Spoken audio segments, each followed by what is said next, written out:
이방인들을 위한 하나님의 구원 계획. 사도행전 11장 1절에서 18절 말씀입니다. 유대에 있는 사도들과 형제들이 이방인들도 하나님의 말씀을 받았다 함을 들었더니 베드로가 예루살렘에 올라갔을 때에 할례자들이 비난하여 이르되 내가 무할례자의 집에 들어가 함께 먹었다 하니 베드로가 그들에게 이 일을 차례로 설명하여 이르되 내가 요빠시에서 기도할 때에 황홀한 중에 환상을 보니 큰 보자기 같은 그릇이 내 귀에 매어 하늘로부터 내려 내 앞에까지 드리워지거늘 이것을 주목하여 보니 땅에 네 발 가진 것과 들짐승과 기는 것과 공중에 나는 것들이 보이더라. 또 들으니 소리 있어 내게 이르되 베드로야 일어나 잡아먹으라 하거늘 내가 이르되 주님 그럴 수 없나이다. 속되거나 깨끗하지 아니한 것은 결코 내 입에 들어간 일이 없나이다 하니 또 하늘로부터 두 번째 소리 있어 내게 이르되 하나님이 깨끗하게 하신 것을 내가 속되다고 하지 말라 하더라. 이런 일이 3번 있은 후에 모든 것이 다시 하늘로 끌려 올라가더라. 마침 3사람이 내가 유숙한 집 앞에 서 있으니 가이사랴에서 내게로 보낸 사람이라. 성령이 내게 명하사 아무 의심 말고 함께 가라 하시매 이 6 형제도 나와 함께 가서 그 사람의 집에 들어가니 그가 우리에게 말하기를 천사가 내 집에 서서 말하되 내가 사람을 요빠에 보내어 베드로라 하는 시몬을 청하라. 그가 너와 내 온 집이 구원받을 말씀을 내게 이르리라 함을 보았다 하거늘 내가 말을 시작할 때에 성령이 그들에게 임하시기를 처음 우리에게 하신 것과 같이 하는지라. 내가 주의 말씀에 요한은 물로 세례를 베풀었으나 너희는 성령으로 세례를 받으리라 하신 것이 생각났노라. 그런즉 하나님이 우리가 주 예수 그리스도를 믿을 때에 주신 것과 같은 선물을 그들에게도 주셨으니 내가 누구이기에 하나님을 능히 맡겠느냐 하더라. 그들이 이 말을 듣고 잠잠하여 하나님께 영광을 돌려 이르되 그러면 하나님께서 이방인에게도 생명 얻는 회개를 주셨도다 하니라. 할렐루야. 우리 하나님께 감사의 박수를 드리겠습니다. 아주 이제 청명한 가을 날씨가 되었습니다. 가을은 이제 추수의 계절이라고 하는데 여러분의 인생에서 각자가 많은 열매들을 추수할 수 있는 이 가을이 되기를 축원합니다.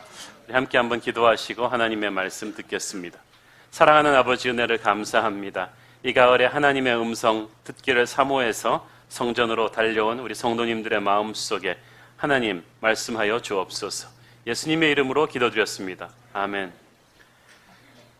사도행전을 읽어 나가다 보면 성령께서 얼마나 파워풀하게 역사하시는지 아주 신이 납니다. 흥분이 됩니다. 사도행전에 담긴 설교와 이 기적들만 보면 그렇습니다. 그렇지만 항상 하나님의 일을 할 때 신나고 흥분되는 일만 있는 것은 아닙니다. 때로는 하나님의 음성을 듣고 순종했고 그래서 놀라운 하나님의 역사가 있었는데도 그것 때문에 억울한 욕을 먹고 비판당하는 경우가 있습니다. 고넬료의 집에 가서 이방인 성령 세례를 일으키는 주님의 통로가 된 베드로가 그랬습니다.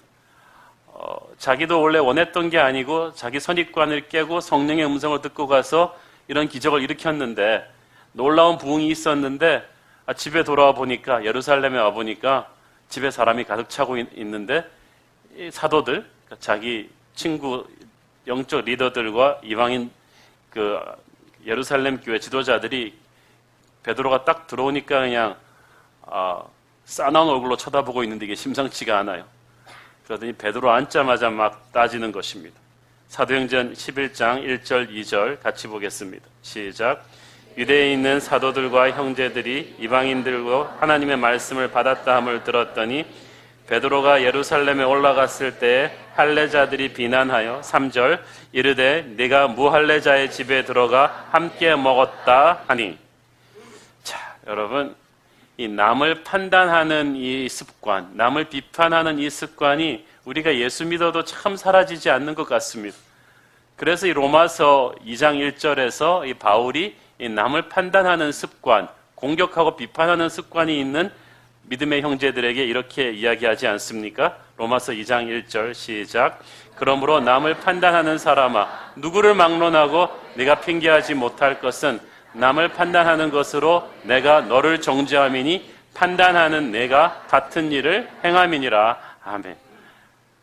자, 여러분 보면은 예나 지금이나 이게 똑똑한 분들 중에 자꾸 남의 잘못을 지적하고 비판하고 가르치려고 하는 분들이 많습니다. 교회에서도 보면 그런 분들 많습니다. 특별히 선생님 출신, 교수 출신, 기자 출신 분들이 그런 분들이 많습니다. 악해서 그런 게 아니라 그냥 습관적으로 남의 것을 고쳐주고 싶은 민족 중의 역사적 사명이 막 속에서 막 끌어오르는 거죠. 그런데 그게 예수 믿고 나서도 잘 안 사라져요. 그런데 여러분, 남을 손가락질하고 남을 비판할 때 손가락으로 한 사람을 가리키면 세 손가락은 자기한테 돌아오는 거 아십니까? 남을 판단하는 사람은, 남을 공격하는 사람은 자기도 그만큼 많이 공격을 당합니다. 무엇보다도 하나님께서는 남을 판단하는 사람, 그 사람 자체를 하나님이 판단하실 것이라고 하십니다. 로마서 2장 3절 시작. 이런 일을 행하는 자를 판단하고도 같은 일을 행하는 사람아, 내가 하나님의 심판을 피할 줄로 생각하느냐. 사랑하는 여러분, 형제를 함부로 비판하고 평가하고 공격하는 거 조심해야 합니다. 나중에 성령님께서 일의 앞뒤를 깨우쳐 주시고 나면 그때서야 비판했던 내 자신이 오히려 틀렸음을 깨닫고 오히려 하나님의 뜻을 잘못 읽었음을 깨닫고 후회하게 되는 경우가 많기 때문입니다. 오늘의 본문에서 베드로를 공격했던 예루살렘 영적 지도자들이 그렇습니다.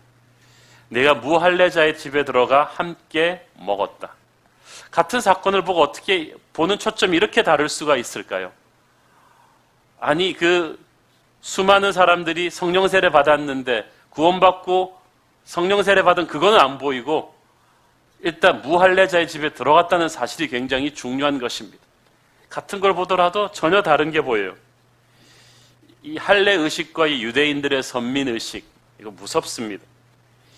유대인들은 쉽게 말해서 이런 생각을 갖고 사는 사람들입니다. 우리는 하나님의 선택을 받았어. We are the chosen ones.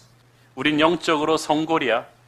하나님은 세상 그 어떤 민족보다도 우리 민족을 더 사랑하셔. 아니, 조금 더 심하게 말하면 우리 민족만 사랑하셔. 한 걸음 더 나가서 그들은 하나님을 독점하려고 했습니다. 하나님은 우리 민족만의 하나님이야. 그러니까 가장 좋은 축복은 먼저 우리 차지야. 그래서 마치 하나님이 자신들을 위해서 존재하는 것처럼 생각했습니다. 이런 의식을 갖고 있으면 교회 안에서도 참 골치가 아픕니다. 교회 일이 나를 중심으로 모두 일어나야 된다고 생각합니다. 내가 모르면 안 됩니다. 내가 관여해야만 합니다. 내가 주장하는 일이 통과되지 않으면 시험 듭니다. 교회가 잘 못 가고 있어. 그 말을 하는 것은 교회가 잘 못 가는 게 아니라 교회가 내 마음에 안 든다는 뜻입니다. 그러다 보면 하나님이 주인이 아니라 자기가 주인이 돼버리죠. 바로 그것이 이스라엘입니다. 바로 그것이 인간입니다. 아브라함 때부터 맺어왔던 이 할례 의식은 유대인들한테 대단한 프라이드를 주는 것이었습니다. 하나님의 선택된 민족이라는 이 배지를 달고 다니는 것과 같았습니다. 그런 자부심을 가진 그들은 세상 모든 사람들을 유대인 할례자들과 이방인 무할례자들로 나눴습니다. 골프 좋아하는 분들이 세상 모든 인류를 골프 치는 사람과 안 치는 사람으로 나누듯이 이 사람들이 그랬다는 거예요. 할례자들은 결코 무할례자들과 함께 밥을 먹거나 교제하면 안 되었습니다. 그렇게 함으로써 그들의 죄에 오염되어서 자신들도 레벨이 내려간다고 믿었기 때문입니다. 문제는 예수님을 믿고 성령 받은 뒤에도 이 전통 유대 율법 사상, 이 엘리트 의식을 버리지 못한 사람들이 예루살렘 교회에 많았던 것입니다. 여러분, 예수 믿고 나서 우리가 완전히 새 사람이 되었다고 하지만 우리 옛사람의 뿌리는 뽑혔지만 잔재는 남아있어요. 그래서 자신의 백그라운드가 아직도 남아서 꿈틀꿈틀거립니다. 무속신앙을 가졌다가 예수 믿은 사람, 불교에서 예수님 믿은 사람, 이런 분들은 보면요, 한동안 그 옛날의 사람의 그 잔재, 세계관, 세상을 보는 이 틀이 꿈틀꿈틀해요. 유대인들이 그랬습니다. 그들은 이 복음이 유대교 전통과 예수님의 스토리가 합친 것이라고 생각했습니다. 그래서 예수님이 오셨지만 예수님도 유대인 아니냐? 예수님도 베들레헴에서 나시지 않았느냐? 다윗의 후손 아니시냐?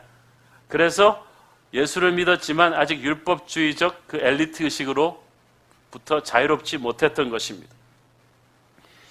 이것이 우리가 그 사람들만 욕할 수 있습니까? 오늘날 교회 안에도 보면요, 이렇게 편가르기를 많이 합니다. 우리가 더 엘리트야. 교단별끼리도 그렇습니다. 제가 미국에 가보니까 미국 남부는 거의 한 80%가 남침례 교단입니다. 그래서 당신 예수 믿어? Are you Christian? 그런 다음에 두 번째 질문이 Are you Southern Baptist? 남침례 교인이세요? 아니라 그러면 거의 인간 같지 않게 보는 거예요. Are you a true Christian? 진짜 크리스찬인가요? 물어봐요. 남침례 교단의 이 프라이드가 대단합니다. 한국은 장로교 프라이드가 대단하죠. 저도 장로교 뿌리에서 자랐는데요. 웨스트민스터, 보수, 장로교, 우리가 성골이야, 우리가 정통이야. 그래서 죄송한 말씀입니다만 저도 이렇게 다른 교파들, 침례교, 감리교, 순복음교회를 볼 때 참 불쌍하게 보는, 저분들은 도대체 뭐 하는 분들인가? 진짜 복음을 알고 있는가? 라는 그런 생각이 있었는데 하나님이 대학교 때 그걸 빨리빨리 깨주시더라고요. 진짜 성경 공부 잘 가르치는 목사님이 침례교 목사님. 너무나 뜨거운 파워 기도를 하는 목사님이 하나님의 성의 목사님인 거예요. 그래서 제가 충격을 받았어요. 야, 이 고수들이 많구나, 다른 교단에. 자기의 엘리트 의식, 우월 의식, 선입관을 깨버려야 돼요. 예수님 안에서 우리는 다 똑같고 서로에게서 배워야 하는데 우리가 할례자, 무할례자, 장로교, 침례교, 인간의 전통과 생각으로 자꾸 계급을 주님의 교회 안에서 가르고 있는 것입니다. 오늘 여러분 안에 그런 계급의식이 있다면 무너지기를 바랍니다. 그런데 이 베드로가 이런 비난을 받는 형제들한테 참 의외로 모습을 보여줍니다. 이게 옛날 베드로 같았으면요, 첫 번째 비난한 그 친구 이미 곧잔등 깨졌습니다. 베드로가 이 평양박치기의 원조거든요. 그 성질에. 옛날에 예수님 붙잡혀 갈 때만 해도 칼 들어서 그냥 군병들 귀까지 자르는 베드로한테 아니 이런 비난을 했으니까. 그런데 참 베드로가 성질 많이 죽었다는 것을 제가 이걸 본문을 보면서 느꼈습니다. 네가 무할례자의 집에 들어가 함께 먹었다 하니, 이게 정석대로라면 그 말을 하면서 베드로의 주먹이 날아 그를 무찔렀다, 뭐 이렇게 나와야 되는데 베드로가 그들에게 이 일을 차근차근히 설명했다. 제가 보면서 베드로가 인간이 됐구나, 성령 세례를 체험했구나, 성숙해졌구나. 성령의 사람은 하나님의 일을 하면서 억울한 욕을 당해도 성격을 폭발시키지 않습니다. 여러분도 성질 죽기를 바랍니다. 나를 공격하는 사람에게 같은 방법으로 맞받아치면 사탄이 교회를 분열시킬 빌미를 제공하는 것입니다. 교회 안에서 이런 일이 일어나거든요. 초대교회에서 성령 부흥이 체험하고 하나님의 뜻대로 여러분이 움직이고 열매를 많이 거둬도 꼭 사람들이 박수만 쳐주지 않아요. 자신들의 선입관의 틀로 비난하고 억울하게 공격할 수 있어요. 그렇지만 이럴 때 여러분 온유하셔야 됩니다. 인내가 필요합니다. 나 하나님의 음성 듣고 한 거야, 니들이 뭘 알아, 그러지 않았다는 거예요. 아직도 하나님의 마음을 깨닫지 못하고 있는 그들에게 베드로가 차근차근 설명을 해줍니다. 모욕을 참고 기다립니다. 영적인 리더란 그런 것입니다. 억울한 욕을 먹고도 비판을 받고도 감정적으로 폭발시키지 않고 설명해 주는 것입니다. 베드로가 이제 설명을 하기 시작하는데 5절에 보니까 자기가 욥바시에서 기도할 때에 환상을 보았다고 했습니다. 거꾸로 말하면 하나님의 환상은 기도하는 사람에게만 보입니다. 하나님의 환상은 그리고 우리를 새로운 차원으로 인도합니다. 여러분, 다람쥐 쳇바퀴 돌듯이 자기 수준에서 살기 지쳤습니까? 내 수준의 사람 만나고 내 수준으로만 일하고 새로운 차원으로 점프하고 싶다면 기도하십시오. 기도하는 사람에게는 하나님의 환상이 보이며 하나님의 환상을 보는 사람은 자기 수준 이상의 탁월한 인생으로 점프하게 될 것입니다. 정권이 4번 바뀌는 동안에도 바벨론 왕궁에서 고위공직자로 존경받았던 다니엘의 비결이 그것입니다. 그는 항상 기도하면서 환상을 본 사람이었고 하나님의 환상을 보니까 하나님의 지혜가 그에게 임해서 다른 어떤 바벨론의 정치 야심가들이 그를 따라잡지를 못했습니다. 특별히 저는 이 말씀을 잘 은혜를 받았는데 다니엘서 9장 23절 시작. 곧 내가 기도를 시작할 즈음에 명령이 내렸으므로 이제 내게 알리러 왔느니라. 너는 크게 은총을 입은 자라. 그런즉 너는 이 일을 생각하고 그 환상을 깨달을지니라. 첫 번째 그 부분에 영어 성경에 보면은 as soon as you began to pray, 네가 기도를 시작하자마자 명령이 내렸다는 말이 정확한 번역으로는 an answer was given, 하나님의 응답이 있었다는 뜻입니다. 하나님의 사람은 기도하면서 즉시로 하나님의 응답을 느낍니다. 응답이라는 게 내 마음대로 일이 풀리는 것이 아니라 하나님이 듣는다는 걸 내가 느끼는 거예요. 하나님의 환상을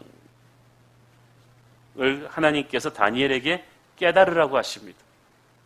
묵상하고 생각하고 깨달으라고 합니다. 자, 여러분, 하나님의 환상에는 영적인 비밀이 담겨 있죠.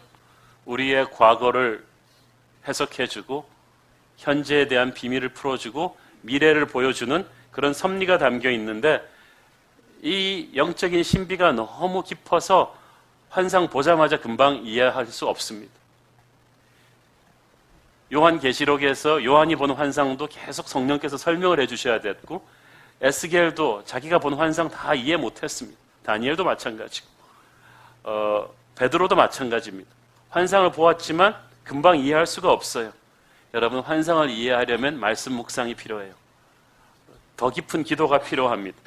그래야 그 환상 속에 담긴 하나님의 메시지를 읽습니다. 그래서 여러분이 열심히 성경 읽으셔야 되고 큐티 길들이셔야 되고 기도를 뚫어야 되는 것입니다. 환상을 보여주신 다음에 그래서 하나님께서 우리가 환상을 이해할 수 있도록 인도하시는데 어떤 사건이 일어납니다.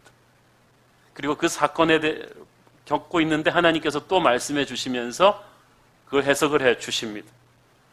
자, 이 하나님이 보여주시는 환상은 우리가 말하는 이 환상이라는 단어랑 좀 뜻이 다릅니다. 젊은이들이 아주 멋진 이성을 만난 뒤에 너무 좋아가지고 와가지고 야, 걔 환상이야 라고 말하는 환상과는 다르다는 것이, 하나님의 환상은 많은 경우 우리의 선입관을 송두리째 뒤흔들어 놓는 충격입니다. 그래서 처음에는 도저히 받아들일 수가 없어서 고개를 젓는 경우가 많습니다. 사실 베드로가 환상을 보고 고개를 젓고 거절하는 거, 3번이나 거절하는 거, 이거 보통 일 아닙니다. 대부분 베드로는요, 생각이 별로 없는 사람이에요. 주님이 이거 해라 그러면 라짜 떨어지기 전에 이미 베드로는 하고 있어요. 때로는 하고 나서 자기가 왜 했는지 몰라요. 항상 뛰고 나서 생각하는 그런 사람이 베드로였잖아요.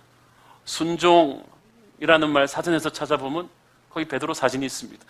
베드로가 그렇게 순종형인데 그 베드로가 순종을 못하고 이거는 좀 아니지 않는가라고 고개를 내저을 정도의 힘든 일이었어요. 자기 선입관과 너무 딱 부딪히니까. 그래서 성경에서 하나님의 환상을 본 사람들이 환상 보고 속 시원하더라 그런 사람 별로 없어요. 환상을 본 다음부터 고민하기 시작합니다.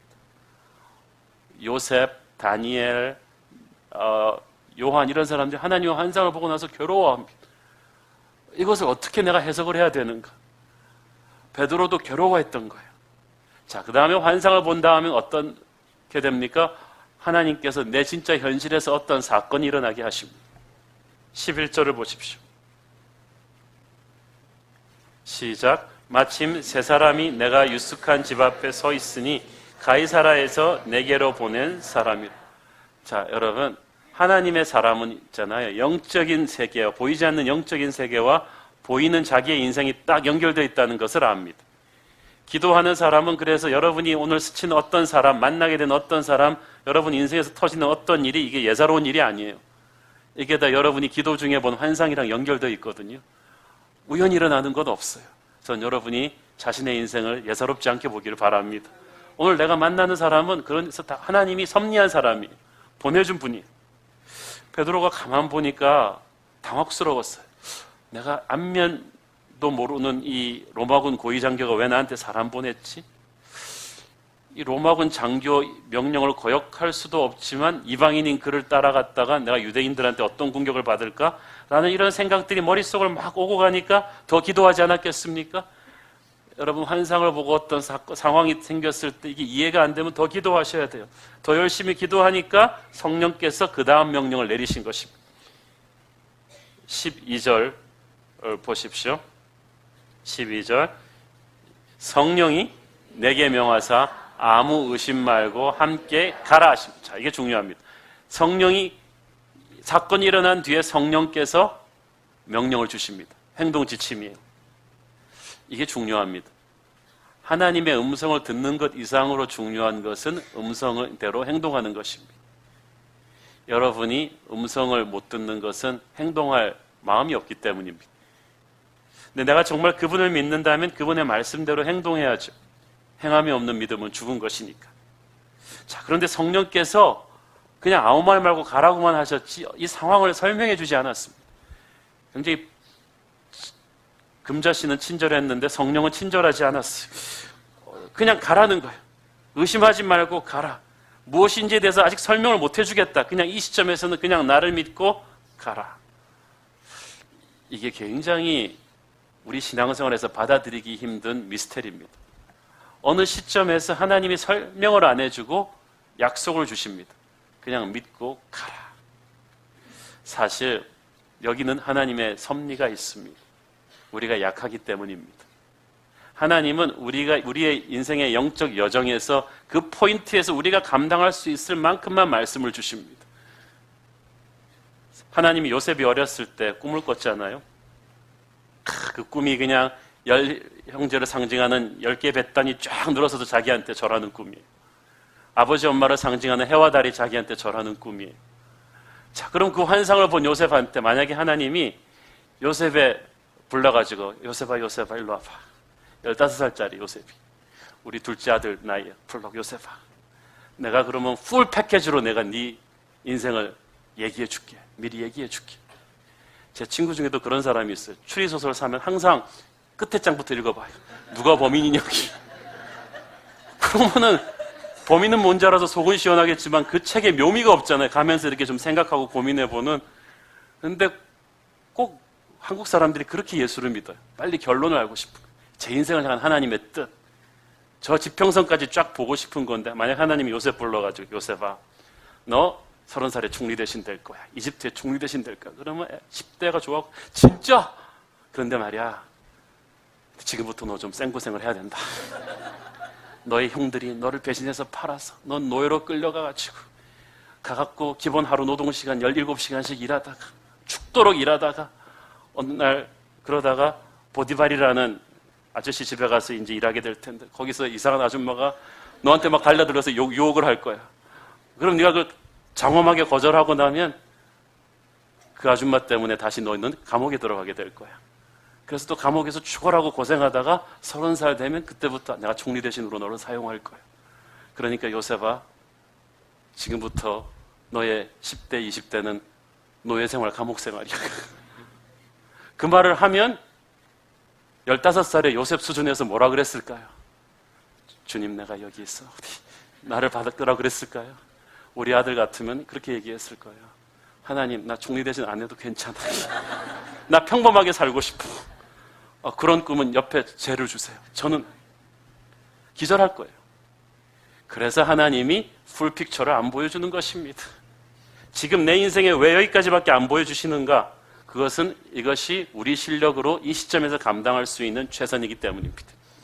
그래서 주의 말씀은 내 발의 등이라는 거예요. 이 등이 발 앞만 간신히 비춰주는 등이지 저 멀리 지평선까지 비춰주는 서치라이트가 아닙니다. 왜냐하면 그거 보고 나면 우린 다 기절하니까. 그래서 one step at a time 우리가 순종해야 됩니다. 한 걸음씩. 순종하고 나면 성령님의 역사가 일어나요. 자, 보세요. 14절, 15절 보면은 베드로는 고넬료의 집에 가서 서 있는 그 순간까지도, 그래서 고넬료가 하나님이 당신에게 주신 말씀 우리에게 주시옵소서라는 순간까지도 베드로의 마음속에 이방인 구원 문제에 대한 확신이 없었어요. 이거 찰 일 아니에요.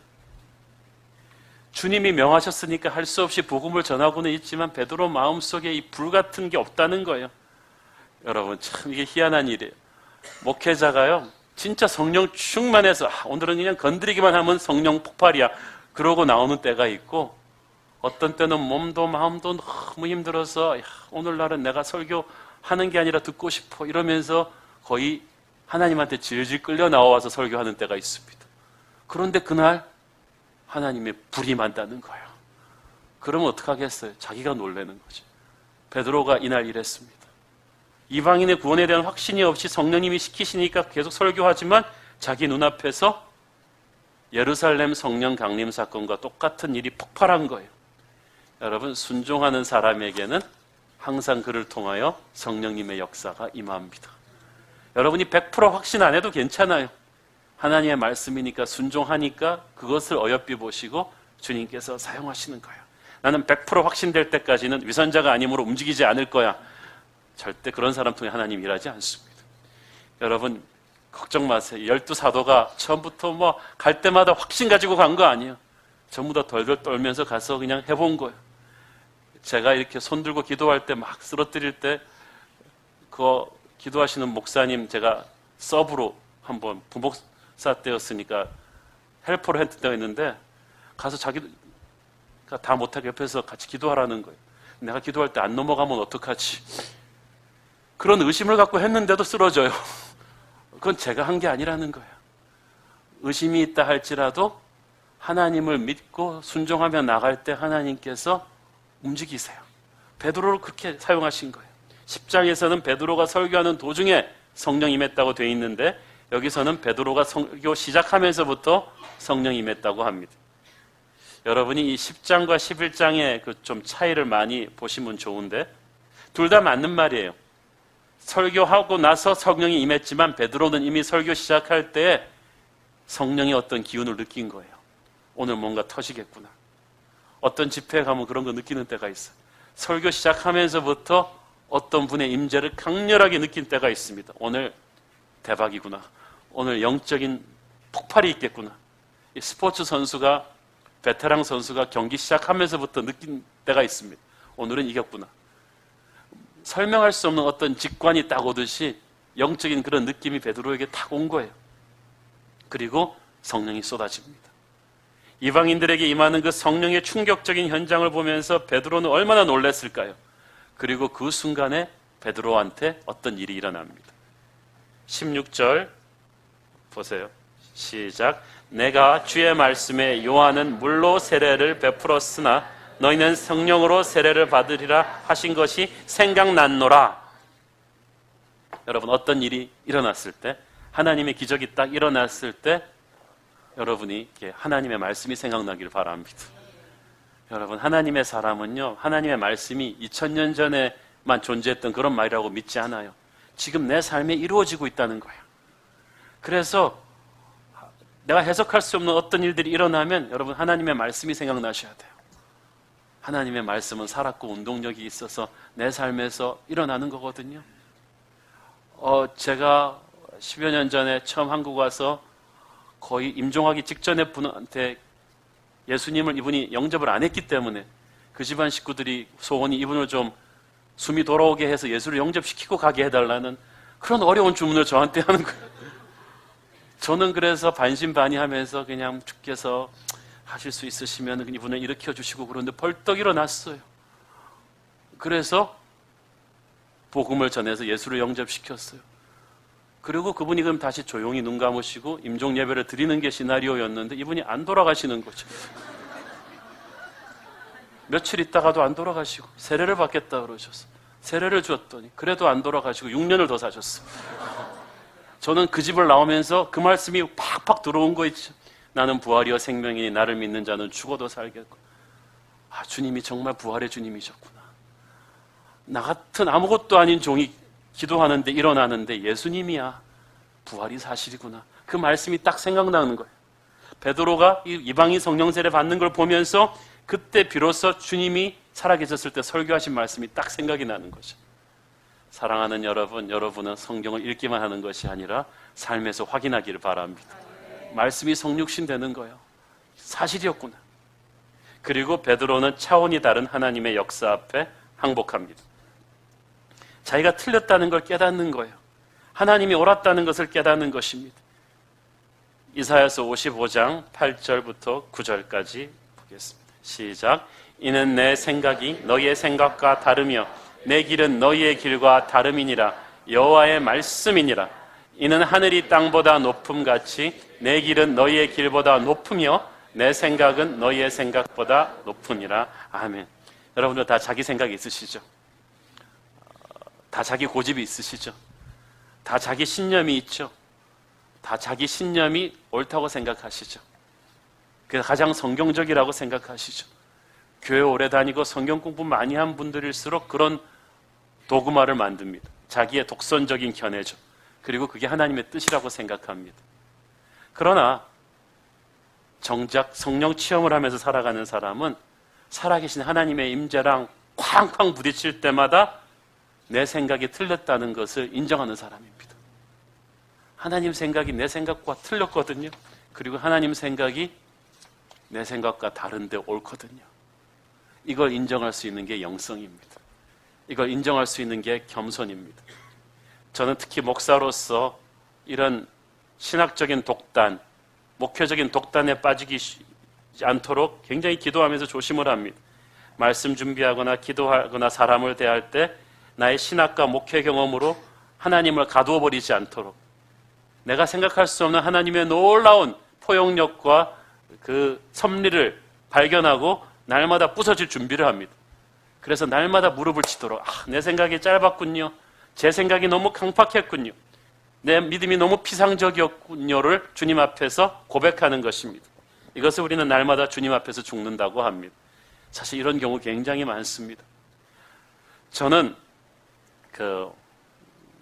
우리 어렸을 때는요, 세상에서 그냥 술과 담배와 도박과 주먹 쓰는 생활 신나게 하다가 한 40, 50대 넘어서 딱 예수 믿고 부흥사 되셔가지고는 신나게 간증하며 다니는 부흥사님들 많았습니다. 저는 그런 분들이 얄미웠어요. 어떻게 자기 마음대로 다 살다가 나중에 예수 믿고는 그런 거 간증하고 다니냐. 그래서 어린 제 생각에 한참 나이 들 때까지도 저런 분들은, 저렇게 어둠의 자식같이 사는 분들은 어둠의 자식 같은 사람들한테만 극단적으로 어필하는 그런 목회는 하면 좋지만 정상적으로 사람을 변화시키는 이런 목회는 못할 것이다 라는 선입관이 저한테 딱 있었어. 그래도 내가 아는 주님이 지속적으로 사용하시는 빌리 그레함, 빌 하일버스 이런 분들은 다 몇 대째 기독교 집안에서 잘 자란 분들이, 그게 설교하기가 좋잖아요. 주일학교로 잘 다녀야 된다, 이렇게 좋은 믿음의 가문을 만나야 된다. 그래서 어둠의 자식같이 산 분들은 좀 극단주의자들한테 어필하는 교도소 사역 이런 거는 잘하겠지만 정상적인 목회는 아니야 라고 생각하고 있었는데 90년도에 제가 캘리포니아에서 운전을 하고 가는데 라디오 방송을 듣는데 설교가 너무 좋은 거예요. 아주 쉽고 분명하게 성경 익스포지토리 프리칭을 하는데, 이게 강해 설교를 쫙쫙 하는데 목소리 높이지도 않고 성경을 너무나 쉽고 분명하게 풀면서 딱 전해서 막 눈물이 나는 거예요.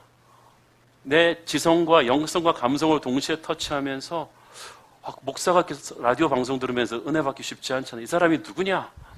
봤더니 그렉 롤이라는 사람이 칼버리 채플 코스타메스 한 10,000명이 넘는 교회를 담임하고 있는 분이랍니다.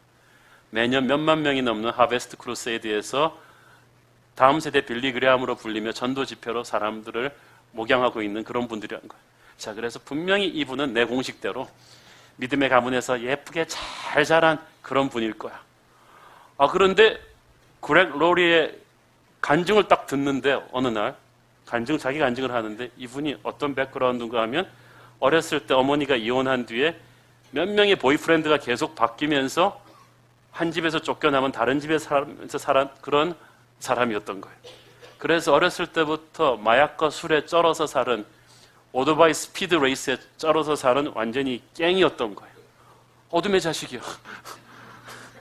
그런데 이 사람이 10대 후반에 예수님을 믿고 나서 그렇게 파워풀한 캘리포니아의 그 수많은 엘리트들을 차분하게 복음을 전하면서 인도하고 목양하는 그런 교회 목사님이 된 거예요. 제가 그렉 롤리의 백그라운드를 딱 보면서 주님 앞에 회개했잖아요. 주님, 저의 선입관을 깨주셔서 감사합니다. 어둠의 자식들은 어둠의 자식들한테만 목회해야 된다고 생각했는데 이게 아니었군요. 하나님은 정말 길가에 돌들도 들어서 사용할 수 있는 분이군요. 베드로가 지금 그런 거예요. 이방인들한테는 구원이 없다고 생각했는데 자기 눈앞에서 구원이 폭발했고 그것을 이제 형제들한테도 전달해 주는 것입니다. 여러분, 이거 쉽지 않습니다. 우리가 얼마나 교만하냐면요, 하나님이랑도 싸워요. 내 생각이 하나님 생각과 달랐을 때 99% 누가 그러면 옳은 답일까요? 하나님의 답이죠. 자기가 틀렸다고 인정하는 게 바로 회개입니다. 그리고 미안하다는 거예요. 자기가 틀렸다고 인정하는 거 쉽지 않습니다. 여러분, 하나님 앞에서 틀렸다고 인정하기를 바랍니다. 자기의 선입관을 내려놓기를 바랍니다. 그리고 지금부터라도 하나님의 길을 가겠다고 결심하십시오. 영성은 날마다 하나님 앞에 항복하는 것입니다. 설득당하는 것입니다. 베드로 간증을 듣고 예루살렘 형제들이 설득당했어요. 잠잠해졌다 그랬습니다. 영어 성경에 보니까 no further objections, 더 이상 반박할 근거가 없었다고 했습니다. 그러니까 베드로의 말을 듣는 순간 성령께서 그들을 설득하신 거예요. 그리고 이들도 성령 충만하니까 설득당한 것입니다. 저는 여러분이 뭘 모르고 형제를 비판하고 공격했다 할지라도 성령님의 설명을 듣고 설득당하기를 바랍니다. 항복하기를 바랍니다. 내가 틀렸다고 인정하기를 바랍니다. 내가 비난했던 그 돌을 내려놓고 그 형제를 존중하고 사랑하기를 바랍니다. 주의 임재 앞에 다 잠잠해졌다는 거예요. 교회가 이래야 돼요. 성령을 체험하고 나면, 하나님의 음성을 제대로 듣고 나면 인간들의 쓸데없는 소리가 싹 줄어듭니다. 오늘날 교회는 너무 인간적인 소리로 시끄럽습니다. 좀 경건한 침묵과 아름다운 내려놓음이 있어야 되는데 자기 소리들이 너무 많아요. 오늘 하나님의 전에서 여러분의 자아가 깨어지고 잠잠해지기를 축원합니다. 자기 고집이 깨어지고 나면 사람이 겸손해지고 유연해져요. 말이 적어지고 따뜻해지죠. 교회는 그런 것이 되어야만 하는 것입니다. 예루살렘 형제들은 금방 자신들의 선입관을 깨고 회개했습니다. 이제 열방으로 복음을 전하는 시대가 열린 거예요. 이것은 2000년 전 이 유대에서만 일어났던 일이 아닙니다. 지금도 하나님께서는 베드로를 고넬료를 만나게 하듯이 전혀 뜻밖의 인물을 사용하셔서 전혀 궁합이 안 맞는 것 같은, 매치가 안 되는 것 같은 사람들과 만나게 하셔서 열방의 새로운 복음의 브레이크스루를 여시고는 하십니다. 제가 최근에 그런 사례를 발견한 것이 믿음의 나비 효과라는 책을 쓴 우크라이나의 선데이 아델라자 목사입니다. 유럽계가 죽었다고 하는데 유럽에 3만 명 되는 교회가 있습니다. 우크라이나 키예프 시티에 있는데 99.9% 백인인데 그 교회가 개척된 지가 17년밖에 안 됐습니다. 매년 1000명씩 큰 거예요. 그리고 그 교회를 개척해서 담임하고 있는 목사가 선데이 아델라자 목사가 나이지리아 출신의 흑인입니다. 그리고 저보다 나이가 1살 적습니다. 그런데 이 사람이 어떻게 이런 일을 하게 되었는가? 베드로가 고넬료 만나는 것 사건 같은 거예요. 나이지리아의 한 가난한 촌동네에서 태어났는데 나자마자 부모에게 버림받았습니다. 외할머니와 함께 15살까지 살았는데 둘 다 가난하니까 학교 다니면서 오후에는 또 가서 산에서 나무를 해와서 그 땔감을 팔아서 먹고 삽니다. 15살 때 할머니도 돌아가셔서 천의 고아가 되죠. 그러면서도 이 꼬마의 생각에 공부를 해야 이 빈곤을 탈출할 수 있겠다. 나는 선진국에 가서 공부를 해서 이 나이지리아를 바꿀 그런 인물이 될 거야 라고 생각을 합니다. 그런데 우연히 밤에 10대 후반이었죠. 기독교 TV 프로그램을 보게 됐는데 거기서 나오는 설교를 듣고 자기 스스로 엎드려서 예수님을 영접하게 된 것입니다. 나도 이제 세상 끝날까지 복음 전하며 살 거야 라고 결심을 하는데 얼마 안 돼서 자기 이제 대학교를 가야 되는데 돈이 없으니까 국비 장학생으로 외국에 유학 보내는 프로그램에 어플라이를 하게 됩니다. 그래서 모스크바로 유학을 가게 됐습니다. 자기는 미국이나 영국으로 가고 싶었는데 자기가 시험 치던 그 기간에 열린 데가 모스크바밖에 없었대요. 그래서 자기가 어디 찬밥 더운 밥 가릴 신세가 아닌지라 모스크바로 갔다고 합니다. 이게 1986년도입니다. 근데 그 당시는 러시아가 아직 철의 장막이 무너지기 전이기 때문에 공산 정권이 집권하던 아주 무섭던 때입니다. 주일 예배를 드리고 싶은데 예배를 드리지 못했어요. 그렇지만 하나님께서 분명히 모스크바로 보내시면서 이 땅에 보낸 뜻이 있다고 믿고 날마다 성경을 읽으면서 기도하는데 주님을 영접한 지 1년이 안 됐지만 성경을 다 읽고 기도를 합니다. 6년 만에 모스크바 대학을 우등으로 졸업했는데 그 6년 동안에 이 사람은 이제 러시아어를 다 떼게 되죠. 공부가 끝났으니까 이제 난 고향인 나이지리아로 가서 취직해서 하나님의 일을 해야지. 그런데 기도 중에 하나님께서 너는 러시아에 계속 있어야겠다. 그러면서 우크라이나를 보여주신 거예요. 그래서 전혀 자신의 뜻과는 달리 자기는 좀 모스크바가 무서웠대요. 러시아가. 왜냐하면 러시아가 자기 유학 갔을 때만 해도 흑인이 거의 없는 나라였대요. 그래서 흑인 유학생인 자기가 지나가면 헤이 몽키 그랬다는 거지. 그래서 인종차별도 심하고 이렇게 힘들어가지고 자기는 또 나이지리아 사람이 거기 가서 얼마나 추웠겠어요. 자기는 빨리 이제 오고 싶은데 하나님께서 너 우크라이나에 가라. 내가 그 나라를 변화시킬 것이다. 그래서 우크라이나의 키예프라는 한 텔레비전 방송국 기자로 가서 일하게 됩니다. 한 1, 2년 일하다가 이제 빨리 또 집에 오고 싶었는데 하나님께서 교회를 개척하라는 꿈을 주셨어요. 제가 여기서 교회를 개척해요? 백인들한테요? 근데 하나님이 기도 중에 베드로에게 보여주신 환상처럼 환상을 보여주었는데 어떤 환상이냐 하면 자기가 스테디움을 꽉 채운 백인들한테 설교하고 있는 환상이에요. 설교하고 기도하는데 병이 낫고 사람들의 방언이 터지는 그 환상을 보여주신 거예요. 그때 하나님께서 이사야 61장의 말씀을 그에게 주십니다. 주 여호와의 영이 내게 임하셨으니 이는 여호와께서 네게 기름을 부으사 가난한 자에게 아름다운 소식을 전하게 하실 것이다. 와, 막 그걸 하면서 이 사람 눈에 막 눈물이 흘러내렸어요. 우크라이나처럼 인종차별이 심한 곳에서 주님이 나를 사용하신다고요? 그래서 눈물을 흘리면서 하나님의 약속을 붙잡습니다. 내가 널 통해서 개척하는 이 교회를 통해서 이 나라의 리더십을 변화시키고 너희 교인들은 교회만 갇혀있는 교인이 아니라 세상 속에 들어가서 이 나라를 새롭게 할 그런 교회가 될 거야. 그래서 아멘. 이 사람이 이제 고급 교육을 받았으니까 나는 이 러시아의 엘리트들을 전도하고 복음화시켜서 리더들을 키우는 교회가 될 거야. 그리고 교회를 딱 개척했는데 첫 번째 온 교인이 나타샤라는 알코올 중독자입니다. 이상한데 하나님이 주신 비전은 러시아의 리더들을 키우는 건데 친구들이 좋은 애들이 있나? 갔는데 친구들을 데리고 왔는데 다른 알코올 중독자들을 많이 데리고 온 거예요. 노숙자들도 많이 데려온 거예요. 그러더니 이 친구들이 은혜를 받더니 목사님 우리 병원에 갑시다. 무슨 병원 가보니까 알코올 중독자 병원에 간 거예요. 이 사람이 좀 낙심이 됐지만 내가 분명히 이 나라의 리더들을 변화시켜야 되는데 그랬지만 하나님의 뜻이 있을 거라고 믿고 그 병원에 가서 손을 대고 기도하는데 기도를 받으면서 이 알코올 중독자들이 이 술을 끊고 마약을 끊기 시작하는 거예요.